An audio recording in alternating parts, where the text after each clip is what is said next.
की थी। अगर इतना हितैषी हमारे लोग होते तो जब ईडब्ल्यूएफ 10% दे सकते हैं तो 5% शेड्यूल कास्ट के उन जातियों को दिया जा सकता था, लेकिन दृढ़ संकल्प और इच्छा शक्ति नहीं है गरीबों के उत्थान की। साथ साथ ओबीसी की जातियां उनको भी दिया जा सकता था।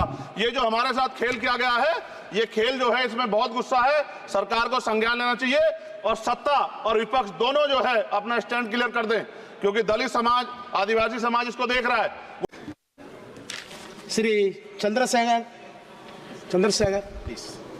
धन्यवाद सभापति महोदय, आपने मुझे वित्तीय विधेयक पर बोलने का मौका दिया। किसान मजदूर रात में थक के सो जाते हैं, सपने में देखते हैं कि जीवन बदल रहा है, गरीबी खत्म हो रही है। सुबह जब आँख खुलती है तो लगता है वापस झुका तू है। ऐसा ही इस बार का बजट गरीबों के लिए था। महोदय, मैं अपने क्षेत्र से शुरुआत करूंगा। मेरा क्षेत्र नगीना बाढ़ प्रभावित है, कोई चर्चा नहीं हुई। किसान और आम आदमी परेशान है, कोई चर्चा नहीं हुई। गन्ना मिल समय पे पैसा नहीं देती है। गुलदार ने 30 लोगों की जान एक साल में ली है पिछले, कोई फर्क नहीं पड़ता अमीरों को। उद्योग धंधे लगाने कोई बात नहीं हुई। मेडिकल कॉलेज और एम्स के निर्माण की कोई बात नहीं हुई। ग्रामीण क्षेत्रों में खेलों को बढ़ावा देना, स्पोर्ट कॉलेज की कोई बात नहीं हुई। महोदय, देश में भूमि सुधार किया जाए, लाखों बीघा जमीन जो है भूमाफिया ने कब्जाई हुई है, भूमिहीन लोगों को भूमि दी जाए, बिजली के दाम में कटौती की जाए, गरीबों को कम दाम पे जो है बिजली उपलब्ध कराई जाए, ठेकेदारी प्रथा, संविदा, लेटर एंट्री खत्म की जाए, पक्की नौकरी दी जाए। निजीकरण की वजह से सरकारी नौकरियां लगभग खत्म हो गई हैं। मेरी मांग है, और मैंने निजी विधेयक भी पेश किया था, कि निजी क्षेत्रों में SC ST OBC के लोगों को आरक्षण की व्यवस्था कराई जाए और पुरानी पेंशन बहाल की जाए। लोगों के पास एक तरफ सरकारी योजना चलाकर प्रधानमंत्री आवास योजना जो है उसके नाम पर मकान दिए जाने की बात होती है, वहीं दूसरी तरफ लखनऊ के अकबर नगर को तोड़ दिया जाता है। नवी मुंबई में के खार घर में What is his name? Patil. Patil is not from caste. No, this is the caste. उसकी जा This is caste man, Chandrasekhar. No, this Patil. Mike नहीं है सर, This one, बंद कर रहे हो sir? independent. This is independent. आ गया। धन्यवाद। हमारे लोग सर आर्थिक रूप से बड़े कमजोर हैं और 2 अप्रैल 2018 के मुकदमों के लिए कई बार सरकार से बात हुई, वापस नहीं हुई। उनको वापस कराया जाए। भीमा को वकीलों को बहुत पैसे लगते हैं सर। भीमा कोरे गांव में 3000 लोगों पे मुकदमे हुए थे महाराष्ट्र में, वो वापस नहीं हुए। पुणे में दीक्षा भूमि जो हमारा गौरव है, उसका वहाँ पार्किंग बना के उसको अपमानित किया जा रहा है, इसको बंद कराया जाए। पेट्रोल पंप के जो डीलर्स मार्जिन है वो 2017 से नहीं बढ़ा सर, इसका असर ग्राहकों पे पड़ता है। इसका असर जो है पेट्रोल पंप के नेटवर्क सुचारू रूप से चलाने पे पड़ता है।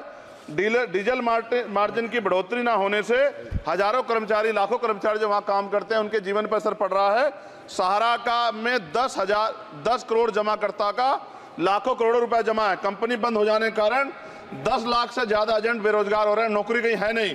भुगतान ना होने के कारण जमाकर्ताओं के द्वारा एजेंट पर जबरदस्ती भुगतान कराने का दबाव बनाया जा रहा है, जिसके कारण 5000 से ज्यादा एजेंटों ने आत्महत्या कर ली है। सभापति महोदय, उत्तर प्रदेश देश का सबसे बड़ा सूबा है, उसको इस बजट में कुछ नहीं मिला और बहुत सारे मेंबर, 80 के लगभग हम मेंबर जो है उत्तर प्रदेश जीत के आए, ना के बराबर मिला। यूपी में 25 करोड़ से ज्यादा आबादी है उत्तर प्रदेश के अंदर, 5 किलो राशन सरकार दे रही है, लेकिन जीवन जीने के लिए काफी नहीं है। और भी बुनियादी सुविधाओं की जरूरत पड़ती है अगर इज्जत की जिंदगी चाहिए, उसके लिए सरकार के पास कोई उपाय नहीं है। यूपी जब एक बड़ा राज्य है, लेकिन यूपी में भाजपा सरकार की विकास गति बहुत धीमी है। हमारी सरकार से, केंद्र की सरकार से मांग है, हमें यूपी की सरकार की चिंता नहीं है, लेकिन यूपी की जनता की चिंता है। मैं मांग करता हूं कि यूपी को 4 भागों में विभाजित किया जाए।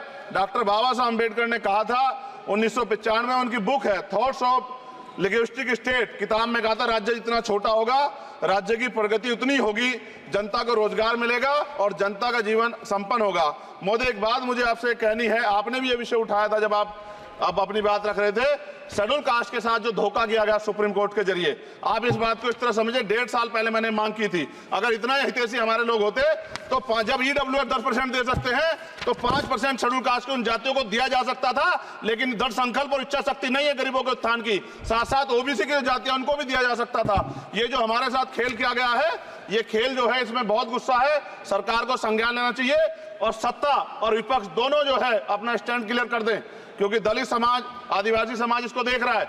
वो भूलेगा नहीं, जो उनके गले काटने का काम करेगा उनको भूलेगा नहीं। और साथ साथ एक जो मेरी पर्सनल है सर, अभी मैं सुबह से प्रयास कर रहा था कि विनेश के लिए बोलूं, जब उसको डिस्क्वालीफाई किया गया, विनेश या नहीं, लेकिन ऐसा लगा जैसे हमें चाकू घुसेड़ दिया गया। मेरे आज भी याद है उस प्रोटेस्ट में मैंने रातें काटी हैं और 4-4 गोली खाई मैंने। ये देश की अस्मिता से जुड़ा मामला था, पर हमारी मांग ये थी कि सरकार स्टैंड क्लियर कर दे, तब भी सुनवाई नहीं की गई। जब मंत्री बोलने आए तो हमने उनसे कहा कि हमें कुछ इन्फॉर्मेशन चाहिए, उस पर बात नहीं हुई।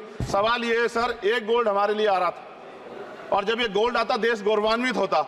और क्या व्यवस्था थी सर कि उसका वेट बढ़ गया, पता ही नहीं लगा सिस्टम के लोगों को। क्या बेवकूफी की गई है, ये सोचने का विषय है सर। ये बहुत महत्वपूर्ण देश की बेटी का मामला है। ये हरियाणा की बेटी नहीं है सर, वो एक जात की बेटी नहीं है, वो हमारी बहन है, देश की बेटी है। और आपने क्या किया हरियाणा के साथ? आपने हरियाणा का बजट कम किया, जबकि सबसे ज्यादा मेडल हरियाणा लेके आता है। ये गलत है सर, ये धोखा है। हमें इस बात की तकलीफ है कि विनेश जो है देश का नाम गौरवान्वित करती, इस देश का नाम बढ़ाती, लेकिन आज जो है अपमान का सामना करना पड़ रहा है। जब हमारे हितों की बात होगी हम जो है समझौता कर सकते हैं, लेकिन जब देश के हितों की बात होगी, बाबा साहब अम्बेडकर ने कहा था हम प्रथम और अंत्य भारतीय हैं। जब देश हितों की बात होगी, महिला हितों की बात होगी, महिला सम्मान की बात होगी, हर हम कीमत चुका देंगे। सरकार के मंत्री ने क्या कहा कि हमने इतने पैसे दिए, एहसान क्या क्या खैरात दी क्या आपने कोई? खत्म कर रहा हूं सर, खैरात दी क्या आपने कोई? इससे ज्यादा पैसे हम आपको दे देंगे, लेकिन आपको चाहिए था कि इस मामले को संभालते और देश का सम्मान बढ़ाते। आपने लापरवाही बरती, इसका खामियाजा हमें भुगतना पड़ा। मैं आपसे आग्रह करूंगा कि जब वो बेटी देश लौटे सर, जब वो बेटी देश लौटे, रुक जाओ Please wind up, please. जब वो बेटी देश लौटे, मैं आपसे आग्रह करूंगा कि स्पीकर सर यहां बुला के उसका सम्मान करें। हम सब लोग, वो देश की बेटी है सर, देश के लिए गोल्डन गर्ल है वो, उसका सम्मान यहां किया जाए सर, हमें चाहते हैं। बहुत बहुत धन्यवाद, आपने बात रखने का मौका दिया। महिला विरोधी चुप रहे। Thank you. कोई महिला विरोधी नहीं बोलेगा बीच में। श्री विशाल पटेल, प्लीज।